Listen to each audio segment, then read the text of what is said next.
are, the end of day one. Our final talk, something that I've been super excited to hear about.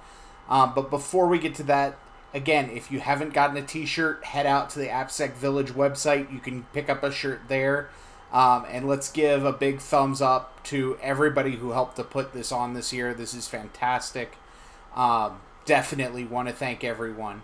The next speaker, Mario Areias, is going to talk about threat modeling the Death Star, which, what a better model that can we use, right?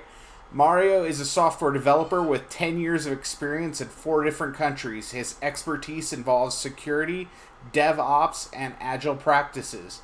Mario helps teams to deliver value quickly while keeping applications, infrastructure, and data safe. With that, let's welcome Mario to the stage. Hello everyone, welcome to my talk, Treadmilling the Death Star.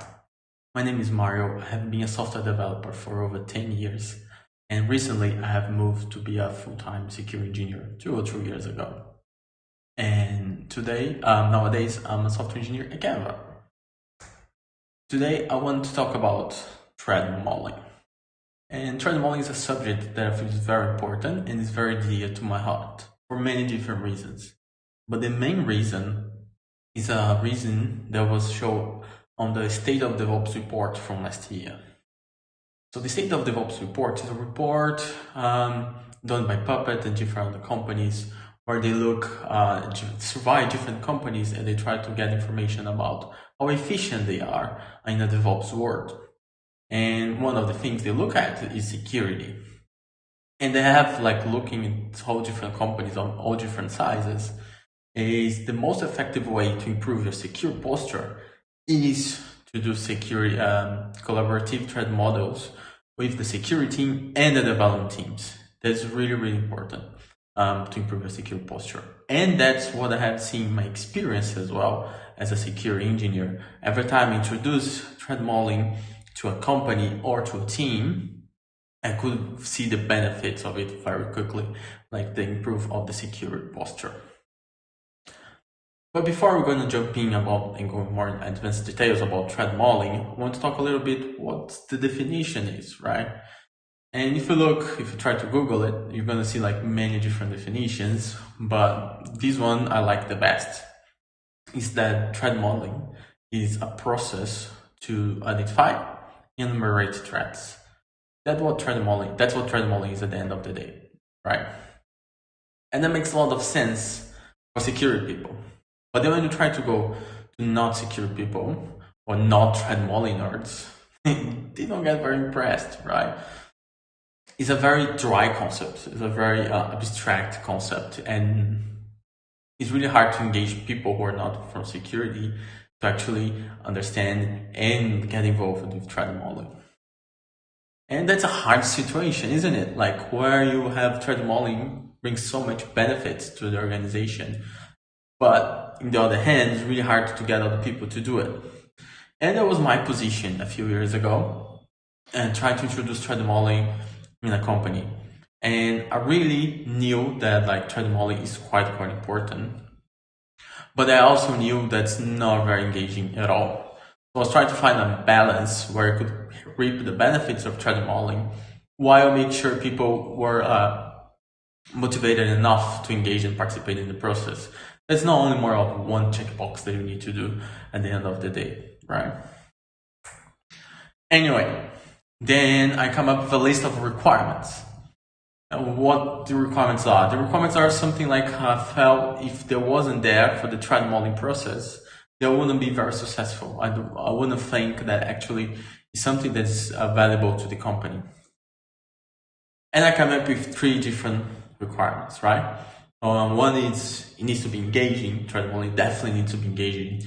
It shouldn't be another boring meeting people need to attend. It should be something more fun and more engaging, so people can go and have a good time, at least in the treadmilling session. It needs to be highly collaborative.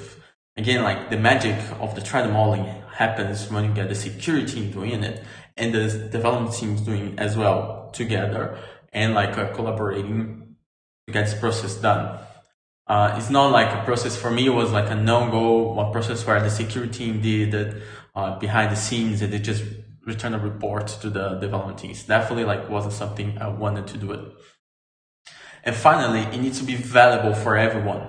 And it sounds like a bit silly, but it's very easy for people to think like I'm doing this Treadmilling just like to make sure the security team's happy and then I could do my stuff.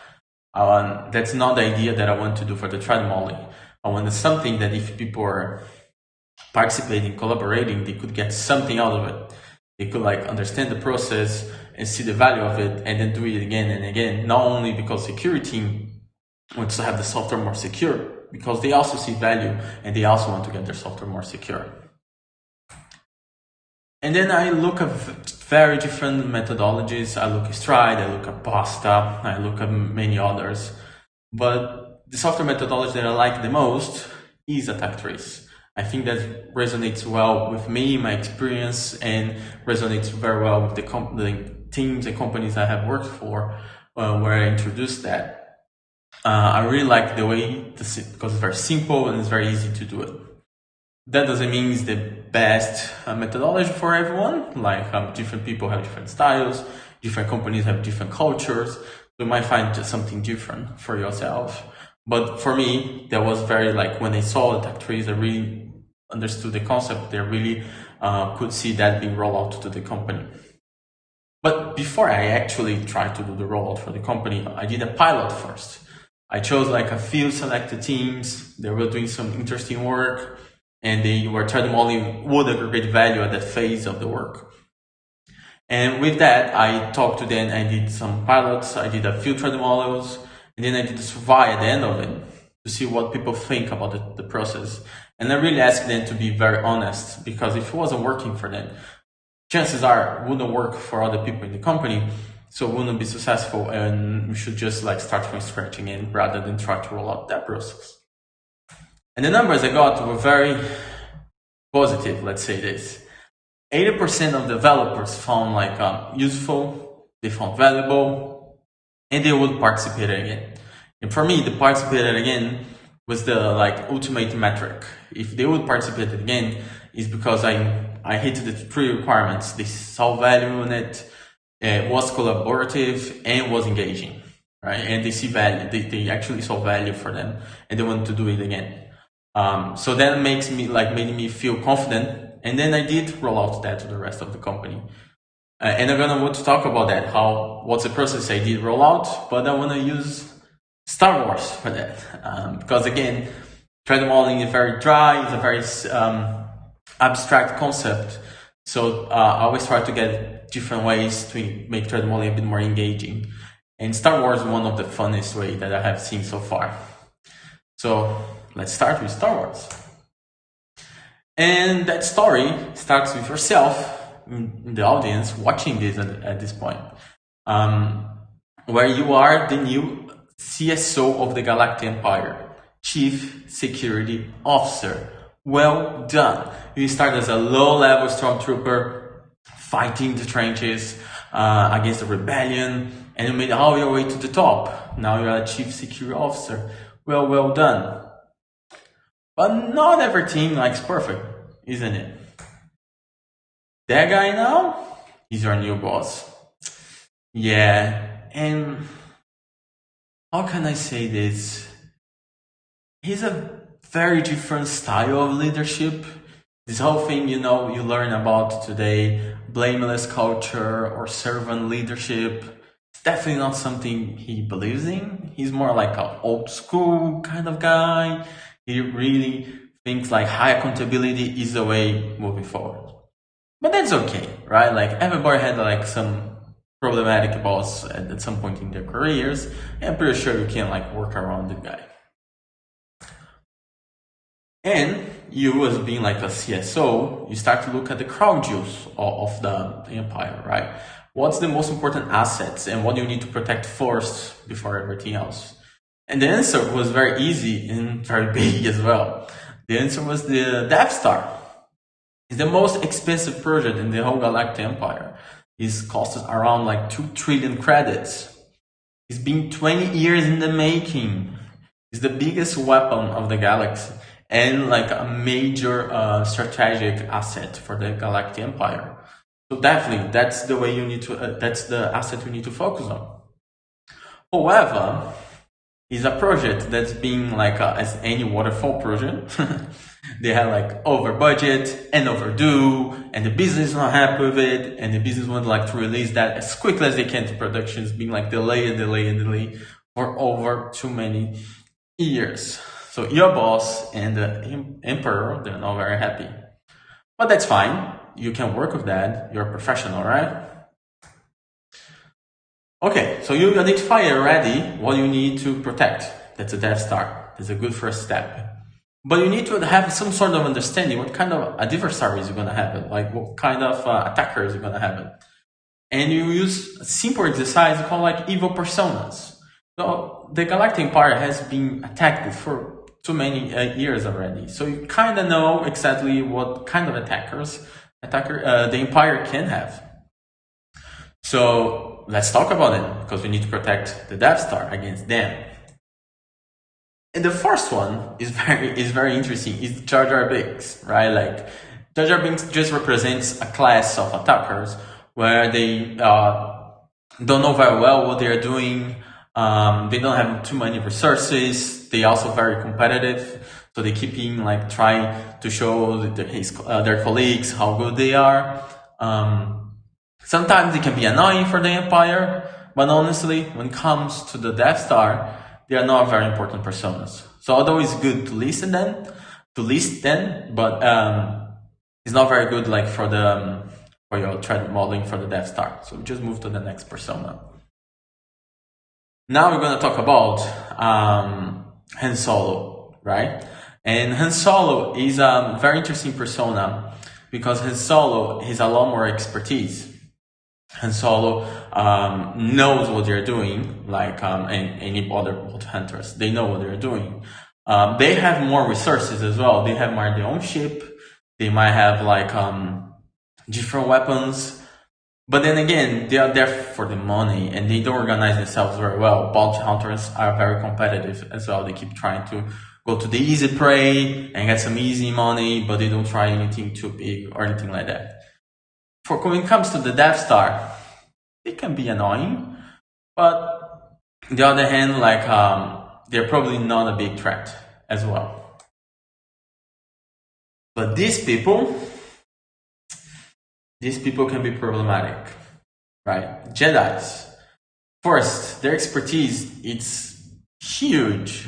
Well, not only because they have been training for like many years, but because like they have magic in their favor, right? Like they use, how can you defend against magic? If you have a guard and they use like, you didn't see me or whatever, it's really hard to defend against them. Lucky you, it seems your boss managed to kill most of them like years and years ago. And the ones that are like out there, they're probably like hidden and they are not much of a threat anyway. So although you list them as a threat, because they're very unlikely to show up and it's very hard to protect against these people, you also don't focus them very much. You trust like your boss did a very good job and eliminated them. Then we start talking about like more interesting personas when it comes to the Death Star. And here we talk about like insider threat. But honestly, insider threats should be many different personas because the Empire has many different levels, ranking levels, right? A stormtrooper that's insider threat is not as dangerous as a C-level executive like yourself becoming an insider threat, right? Regardless of the position, though, they have been trained by the Galactic Empire, right? So they have a strong training, and they know what they need to do. They are very good at what they do. They might have like again resources a bit of an interesting thing. If you're a stormtrooper, you don't have much money, but you're a C-level executive like yourself, they have lots of money, lots of resources. But regardless again of their position, they organize themselves pretty well. Like the Galactic Empire is a military organization, so they organize all the insider threats. They can like join terrorist groups. They can form their own terrorist groups. So they can become a problem because they organize themselves very well, even if you're at a low level stormtrooper. But the most important persona for the Death Star is Princess Leia, right? Princess Leia represents the rebellion. Rebellion, as you all well know, is terrorist organization trying bring trouble to the Galactic Empire, where the Empire is just trying to make the galaxy stable, a bit of order here and there. But although they are a terrorist organization, they have lots of expertise. They have pilots, they have diplomats, they have spies, and they are very good. They can sometimes go toe to toe with the Galactic Empire, so they do have a lot of expertise. Even for terrorist organization, they have lots of resources. You're not quite sure where they get the money from, but they do get they have lots of money. They have a small army. They have ships. They have bases across the galaxy, so they have lots of resources. And for a terrorist organization, they organize themselves pretty well. They have become a major pain for the Galactic Empire in the last few years. Sometimes shut down Empire operations or shut down entire armies. So definitely Princess Leia is your most important persona and the one you need to look after. Cool. So that's the summary of your personas, right? From Skipped Kitty, going to Bounty Hunter, Insider Threat, Jedis, and even Princess Leia, the Rebellion. Now going back a little bit to the real world, personas, if you want to do that in your own organization, if you're a large organization, it shouldn't be very hard for you because your organization probably has been attacked before. So you just talk to the security team in your company, the ones who look more incident response. They might have an idea of kind of attackers you have. If you, on the other hand, working for a smaller company, you might try to look at other websites and find places where they define generic attackers. You start with them, and then as you grow, as you scale, and then have real attacks, you can tweak your personas as you go. But it's important to have a kind of understanding of the attackers are, and not keep only on the abstract level of an imaginable attacker. Cool. So now you have the asset, that's a Death Star. You have the personas. So now it's timing to build the attack tree. And the first thing you need to do is get the right people in the room. I remember when my first slides was talking about how Treadmilling should be collaborative exercise and everybody should participate together. So that's what you try to do. You try to get everybody inside the room so you could run the exercise. You got the Death Star designers and architects. You got your own team. You took so much trouble to go through that because imagine it's really hard already to go into the time zones and book everybody in the same time when you're across the galaxy where time zones are not even the thing. But somehow you manage, you put everyone in the room. You even got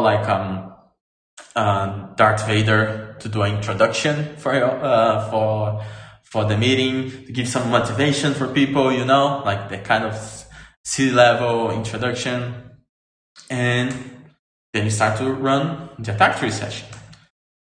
And the attack tree session starts with the root node is kind of the attacker goal, right? What the attacker wants to do against your asset. And you could look at very different kind of attacks. For example, if you look Han Solo and Bounty Hunter, when he looks at Death Star, he's probably trying to make some money out of it.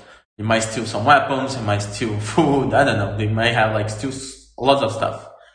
But then you need to look and focus on what's most damaging for the Galactic Empire. Even if Han Solo manages to steal a bunch of weapons or a bunch of food, that really doesn't impact very much the Galactic Empire. It's annoying for sure, but it's not much of a big problem. So you come up with two different attacker goals.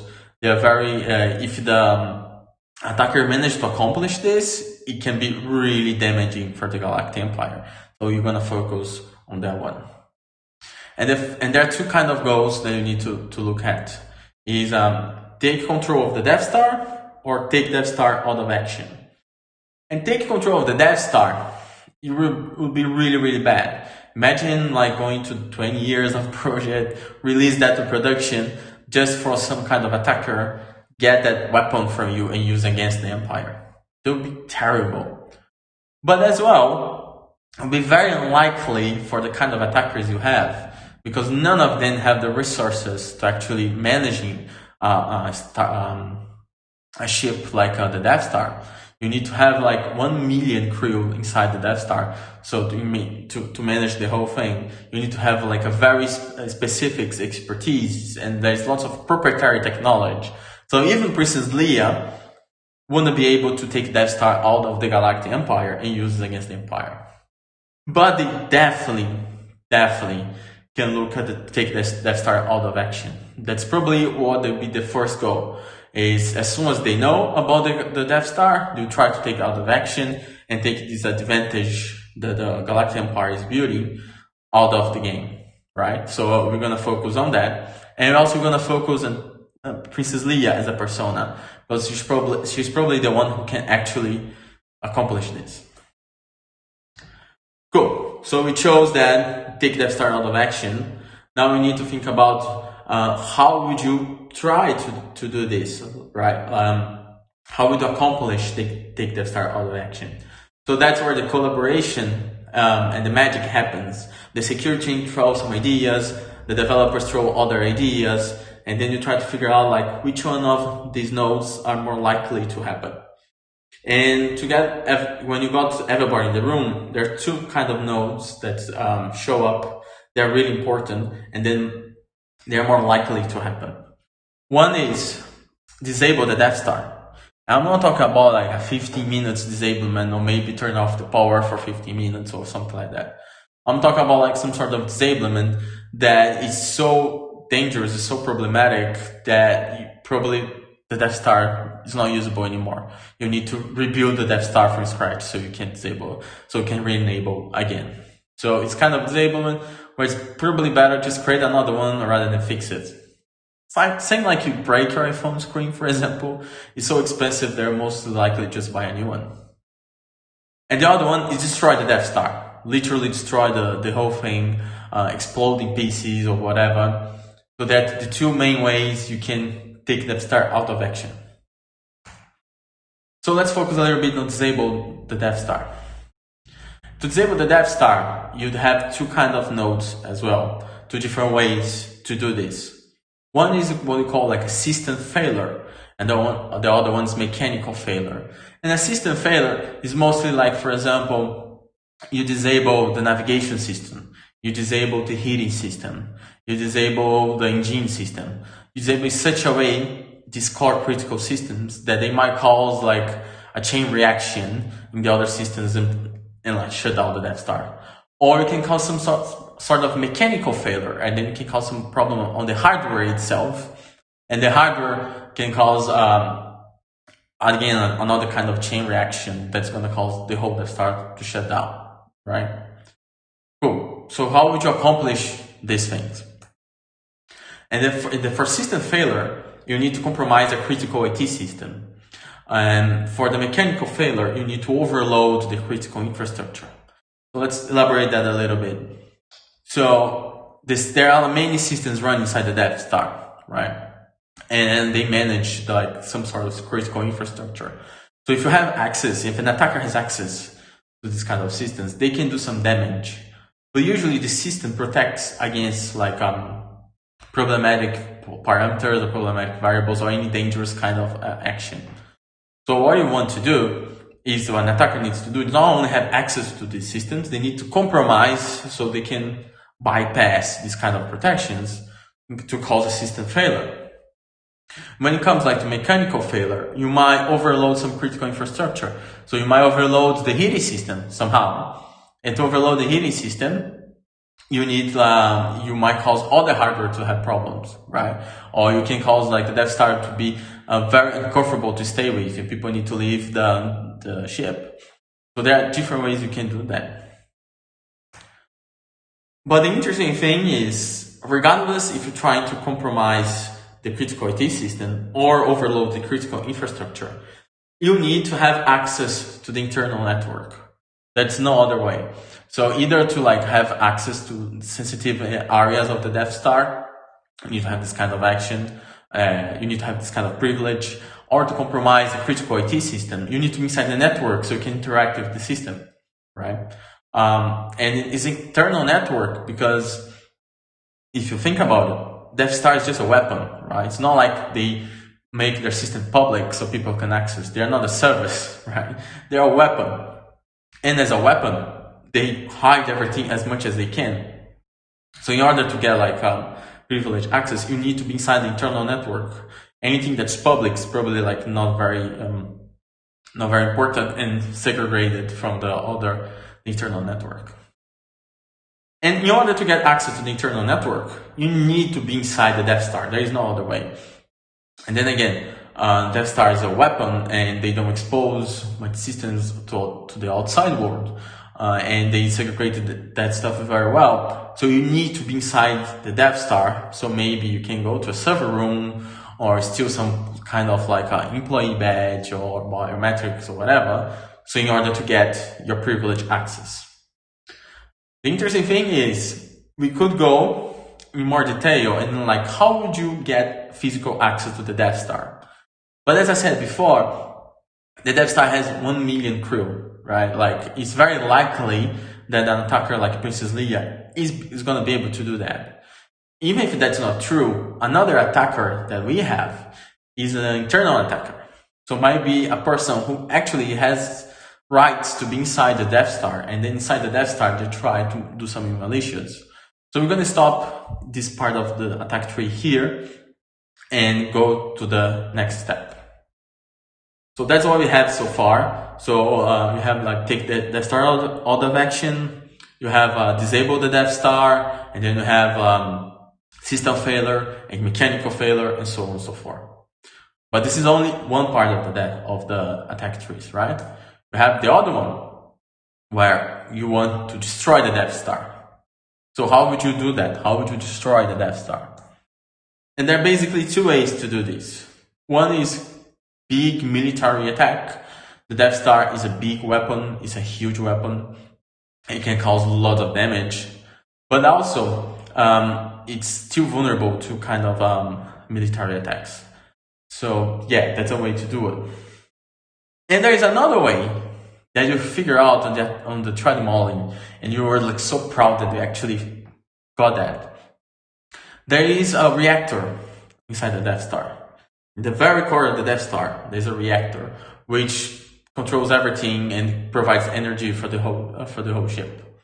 But the reactor is very, very hot, so it needs to like send this heat to the space.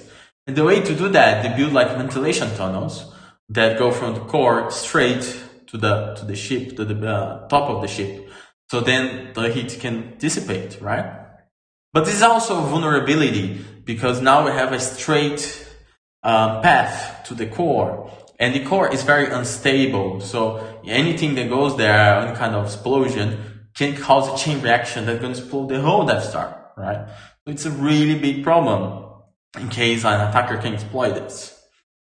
But there are some sort of protections, let's say this. The first one is obscurity, right? This kind of port is not very like, you need to know where the port is for one. The Death Star is huge and there is no easy way for an attacker from outside to know where they should hit.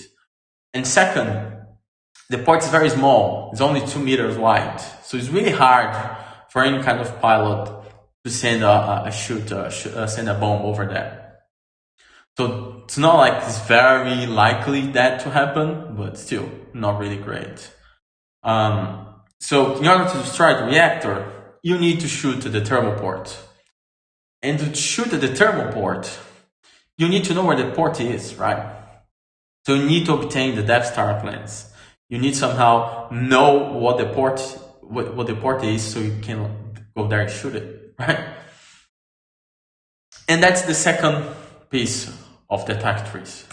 So together with the first part of the attack tree and the second part of the attack tree, that's what we found out about the main problems with the Death Star design or the procedures we have at the moment. And these are the main goals the attacker can try to accomplish. So if you get access to privilege access to the network, that's going to be a problem. They have like different ways where they can accomplish the disablement of the Death Star. A military attack, really huge, but something that a rebellion can pull out. So if you're not prepared, the rebellion can try to destroy the Death Star by a huge military attack. And finally, the thermal port. If somehow an attacker can shoot the thermal port, they cause a chain reaction and then can destroy the reactor and the Death Star altogether. That's good. So that was part of the treadmilling, and then you figure out some threads. And the way I like it, why I like it, attack trees, is because it's a problem-solving exercise. And everyone in 90 has this kind of mindset of problem-solving. We have a problem and try to solve it. That's how we do, right? That's how we operate. But rather than use this to build stuff, now we have changed the mindset and say now rather than use your problem solve to build, you're gonna use your problem solving skills to attack. And that's really, really powerful to get these kind of people who usually don't think about attackers or attacks at all, thinking about these things. And it's interesting to see how they can find vulnerabilities on their own design. And it's very interesting as well because they are collaborating on the session. When you need to go back to them and say, hey, remember that vulnerability we found, we need to fix it. They already know the context. They were there. Maybe they were the ones who found out anyway. And they are the ones who know to fix it easily as well. So it's a really interesting exercise. And it's really, really powerful the way we can get people who never think about attackers, try to think like this. It makes them look at their system in a very different way, and they only can cause good things because they know to fix the problems and make the system more secure. Cool. Now we have identified the risks and the threats. So now we need to mitigate those. And the first risk we need to mitigate is privileged access to the internal network. And the impact for that is high. If an attacker actually manages to do this, can be really problematic for the empire. The likelihood we put as a medium because it's not very easy. You need to be inside the Death Star, but the Death Star and the network of the Death Star is not very secure. The rebellion have been hacking the Galactic Empire for many years, but you are a good security professional, aren't you? So you come up with some measures that you can implement in the network, some quick wins, some testing. And then you to harden the network and make it a lot harder for the attacker to get a privileged access to this.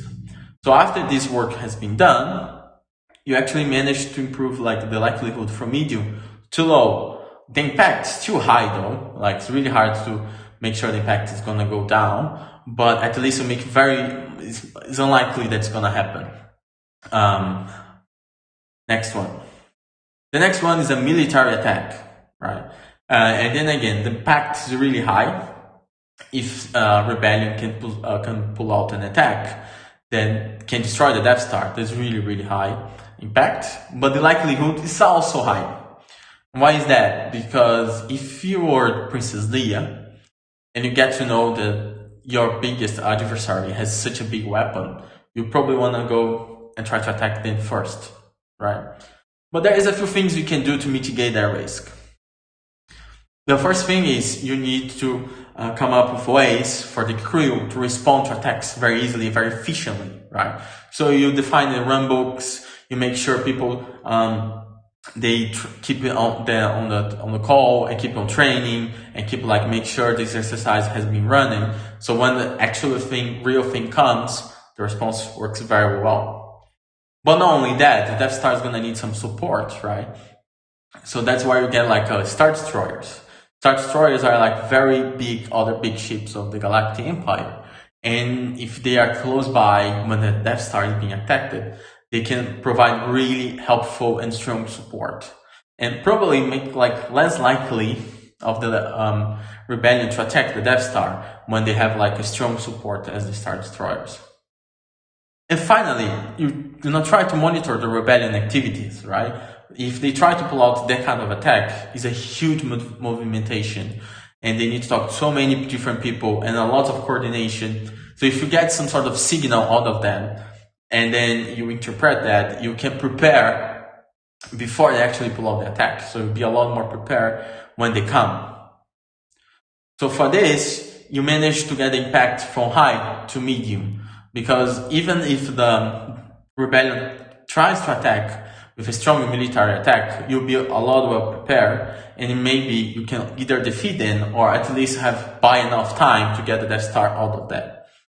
So that's a good outcome. And the likelihood is also medium, because if the rebellion cannot actually destroy the Death Star, they are most likely not try to attack. They only go for the victory, right? So if the victory is not certain, they'll probably not be able to do it. But regardless, you need to be prepared, and then that's what you did. Very well done. And finally, shoot at the thermal port. And the impact, again, is high as the other risks. If somebody managed to shoot at the thermal port, you destroy the reactor, you destroy the Death Star. And the likelihood was low. And you didn't like how this outcome was low. And why is that? People are saying the likelihood is low because you need to know where the port is. And even if you do, it's a really difficult and hard shot, right? So you wanted to do a little bit more. You want to do some sort of protections, and maybe cause like if an attacker is coming, just close down the door or open different ones or have different levels of protection. You try to argue for that. But remember, I was talking at the beginning, the project was being delayed for so many years already. The budget is being like over for many years as well. So the business didn't want to like go back to the design, redesign that kind of port to make sure it's more secure, and then implement it. That delayed the project for a few more years. And so the business decided to accept the risk. So, but yet, you're gonna try to do something, right? So at least you're gonna try to hide the Death Star plans. So if one of the things they need to do in order to shoot at the thermal port, they need to know where the port is. So if at least you try to hide it and make it harder for an attacker finds out about the Death Star plan, about the Death Star port, then it wouldn't be a problem anymore. Alright? Oh, at least you will mitigate to a certain level. That's the only thing you could have done, so you did. And then you went on with your life, right? You did the best you could, then you look at different other areas of the security of the Galactic Empire, and you hope for the best. And then eventually, the Death Star has been released, and the Death Star has been like a cause of joy for the Empire. They cause lots of trouble for the Galactic Empire, and that happened. The Death Star was destroyed, which is not a good outcome for anyone in the Galactic Empire. But you are a professional, right? So what you do in that situation? Forensic analysis. So you try to figure out what went wrong, how the rebellion managed to destroy such an important weapon. And the answer is this guy, Luke Skywalker. He was the one who managed to shoot at the thermal port. But there's some interesting things about Luke Skywalker. The first thing is, he's a Jedi. Which is interesting because they are supposed to be hiding, not actually attacking the Empire. And before he actually managed to shoot at the thermal port, he was about to be shut down, but the person who actually helped Luke Skywalker was a bounty hunter. He came up at the last minute and saved Luke from being destroyed, and then Luke managed to shoot at the thermal port. Which is interesting because bounty hunters only work for money, right? They don't organize themselves very well, so why a bounty hunter is helping a Jedi? There's another thing that's quite interesting, is Luke Skywalker is actually Princess Leia's brother, which makes him like a high-level ranking rebellion official too. So he's not only a Jedi, he's a rebellion official. So yes, interesting. And the worst part of it all, the worst part. Luke Skywalker is the son of your boss, right? Which makes this whole a lot more complicated because Luke Skywalker is considered an internal attacker now? You don't know. But definitely like not your problem, and you don't have a good feeling about it, right? That's a problem for your boss to take care of his family and his own boss. But yeah, Luke Skywalker is definitely a problem, and he was the one who managed to pull the shot. But how Luke Skywalker actually managed to find out about the port, right? And the answer is these two people here. They managed to hack the Galactic Empire and get the plans. And you did a good job. You put your the Death Star plans in a very secure location, at least the most secure you had on the Galactic Empire. So these two people managed to go to this location, hack into the data centers, stole the hard drive, and then send the copy of it to the rebellion. You know what's worse?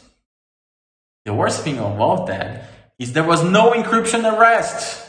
So they only got a copy of the hard drive and sent to the rebellion. It's not really good. But that's how they did it.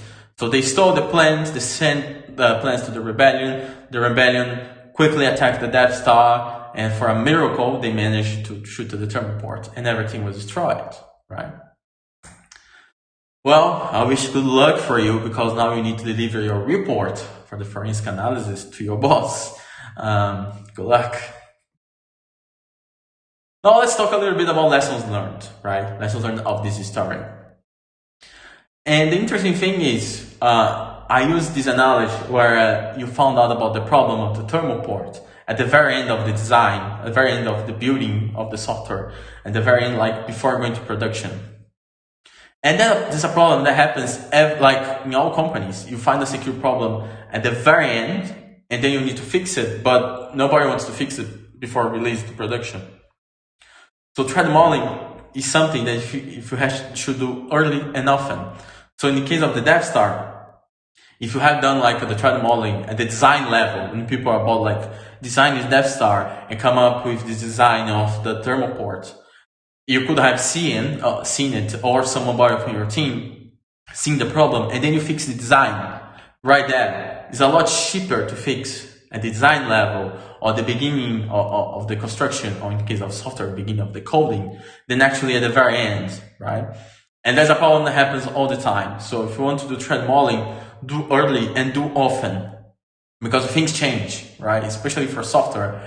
Change all the time. We pivot, we implement new features, we scope certain features. So we need to look at that a certain amount of time. There are always unknowns, right? In this case, like Luke Skywalker was a very unknown. He was at least 3 different personas, right? So even though you have treadmilling and have covered some of the risks, you always need to think about it, that you might have not seen something, or there's some sort of information that you don't have it, or the attacker can act in a very different way. So it's not because you have done treadmilling means you're secure. It means you cover some of the worst threats, but that doesn't mean you are very secure. So you still need to do some work on top of it. Treadmilling is just the beginning. And finally, treadmilling must be engaging. And then again, if people go to a meeting that's very boring and they don't like it, and it's complicated, or it's on a checkbox, they don't engage. If they don't engage, they don't collaborate. If they don't collaborate, you don't have the magic of the treadmilling. Treadmilling doesn't work as well, as good as they would if people are engaging. So in this case, I have been using attack trees. I think it's been very successful where I have been done it, but it doesn't need to be attack trees. Regardless of what you do for treadmilling, you need to make sure that people involved, they are engaging, they're engaged, they have a good time, and they see value on it, so they can keep coming back and keep doing the exercises over and over again. Cool. That's all what I had to talk about today. Thank you very much. May the force be with you.